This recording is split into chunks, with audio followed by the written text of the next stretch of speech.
প্রতিটা ধর্মই নারীকে দিয়েছে সর্বোচ্চ সম্মান, প্রতিটা ধর্মেই তাদেরকে সম্মানিত করা হয়েছে।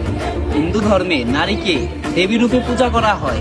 মুসলিম ধর্ম নারীকে এতটাই সম্মান দিয়েছে যে নারীর পায়ের নিচে সন্তানের জান্নাত করে দেওয়া হয়েছে। খ্রিস্টান ধর্মে তো নারীকে পৃথিবীর দ্বার বলা হয়েছে। ভার্জিন মেরি কোনো পুরুষের সংস্পর্শ ছাড়াই জন্ম দিয়েছিলেন একটি দেবাংশ, যার ফলে তাকে ঈশ্বরগর্ভা বলা হয়েছে। গৌতম বুদ্ধ বলেছেন, তোমরা তোমাদের মাতা ও পত্নীর প্রতি একইভাবে অনুগত থাকো। এর থেকেই বোঝা যায় যে প্রতিটা ধর্মই নারীকে সর্বোচ্চভাবে সম্মানিত করেছে, কিন্তু অসম্মানিত করছি আমরা পুরুষরা।